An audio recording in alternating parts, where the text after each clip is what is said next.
Hi SPT ടോക്സിലേക്ക് സ്വാഗതം.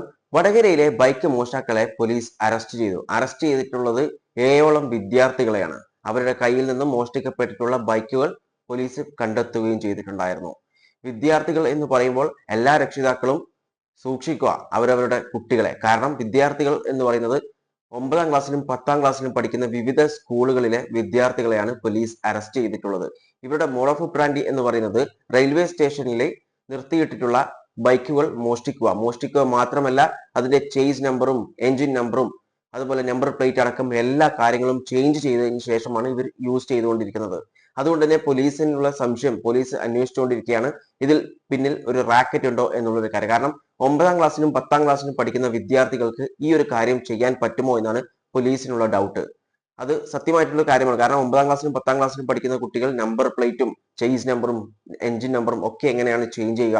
അത് മാത്രമല്ല ഇവർ മോഷ്ടിക്കപ്പെട്ടിട്ടുള്ള വണ്ടികൾക്കൊന്നും പേപ്പേഴ്സ് ഇല്ല, യാതൊരു തരത്തിലുള്ള പേപ്പേഴ്സും ഇല്ല. അപ്പോൾ ഇത്ര കൃത്യമായിട്ട് പേപ്പേഴ്സ് ഇല്ലാത്ത ബൈക്കുകൾ ഈ കുട്ടികൾ എങ്ങനെയാണ് മോഷ്ടിച്ചിട്ടുള്ളത് എന്നാണ് പോലീസിന്റെ സംശയം. പോലീസ് പറയുന്നത് ഇതിന്റെ പിന്നിൽ വലിയൊരു റാക്കറ്റ് ഉണ്ട് എന്നാണ്. ഈ 7 വിദ്യാർത്ഥികൾ മാത്രമല്ല ഇനിയും വിദ്യാർത്ഥികൾ ഈ റാക്കറ്റിൽ പെട്ടിട്ടുണ്ട് എന്നും കൂടി പോലീസ് പറയുന്നുണ്ട്.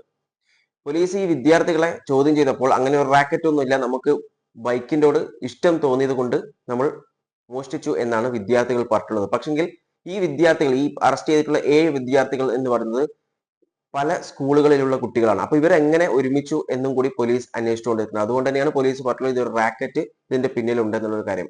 പാരന്റ്സ് ശ്രദ്ധിക്കേണ്ട ഒരു കാര്യം, കുട്ടികളുടെ കയ്യിൽ പാരന്റ്സ് വാങ്ങിച്ചു കൊടുക്കാത്ത മൊബൈൽ ഫോണോ അല്ലെങ്കിൽ ബൈക്കോ അങ്ങനെ എന്ത് സാധനമാവട്ടെ, എന്ത് ചെറിയ സാധനമായിരുന്നാലും ശരി, ആ സാധനം എവിടുന്ന് വന്നു എന്നുള്ളൊരു കാര്യം പാരന്റ്സ് അന്വേഷിച്ചേ പറ്റൂ. അതിന്റെ സോഴ്സ് എവിടുന്നാണെന്ന് അറിയണം. പിന്നീട് ഈ കുട്ടികൾ പറഞ്ഞ വേറൊരു കാര്യം എന്ന് പറയുന്നത്, ഈ വണ്ടികൾ മോഷ്ടിച്ചു കഴിഞ്ഞാൽ കുറച്ച് ദിവസങ്ങൾ കഴിഞ്ഞാൽ അത് ഉപേക്ഷിക്കും എന്നാണ് കുട്ടികൾ പറഞ്ഞിട്ടുള്ളത്. എന്നിട്ട് വേറൊരു ബൈക്ക് എടുക്കുമെന്നാണ് കുട്ടികൾ പറഞ്ഞിട്ടുള്ളത്. ഇപ്പൊ പോലീസിനുള്ള സംശയം എന്ന് പറയുന്നത്, ഇവർ കറക്റ്റായിട്ട് മോഷ്ടിക്കുന്നത് ഒരു തരത്തിലുള്ള രേഖകളും ഇല്ലാത്ത ബൈക്കുകളാണ്. അതെങ്ങനെ ഇവർക്ക് കറക്റ്റായിട്ട് മനസ്സിലാവുന്നു എന്നുള്ളൊരു കാര്യമാണ്.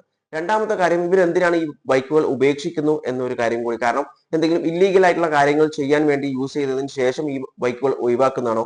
അല്ല പോലീസ് പറഞ്ഞ വേറൊരു കാര്യം എന്ന് പറയുന്നത്, ഈ പേപ്പേഴ്സ് ഒന്നും ഇല്ലാത്ത വണ്ടികളായതുകൊണ്ട് തന്നെ ഇവർക്ക് മറിച്ച് വെക്കാൻ വേണ്ടിയിട്ട് എളുപ്പമായിരിക്കും പുറത്തൊക്കെ കൊണ്ടുപോയിട്ട് എന്നൊരു കാര്യം. പക്ഷെ ഇതൊന്നും വിദ്യാർത്ഥികൾക്ക് ചെയ്യാൻ പറ്റില്ല. 9ലും 10ലും പഠിക്കുന്ന വിദ്യാർത്ഥികൾക്ക് ഈ കാര്യം ഈ ഒരു നെറ്റ്വർക്കിലേക്ക് കയറാൻ പറ്റില്ല. അപ്പോൾ ഇവരെ ആരാണ് യൂസ് ചെയ്യുന്നത്, ആരോ യൂസ് ചെയ്യുന്നുണ്ട്, ഇവരെ പിറകിൽ ഒരു റാക്കറ്റ് തന്നെ ഉണ്ട് എന്നാണ് പോലീസ് പറയുന്നത്. അതുകൊണ്ട് എല്ലാ രക്ഷിതാക്കളും അവരുടെ കുട്ടികളെ സൂക്ഷിക്കുക.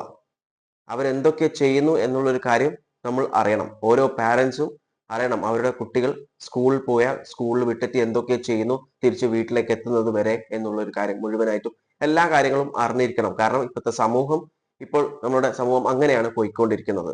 ഇതിനെക്കുറിച്ച് നിങ്ങളുടെ അഭിപ്രായങ്ങൾ കോമെന്റ് ചെയ്യുക. വീഡിയോ ഇഷ്ടപ്പെട്ടാൽ ലൈക്ക് ചെയ്യുക. And thanks for watching me and stay tune for another video. Okay, thank you.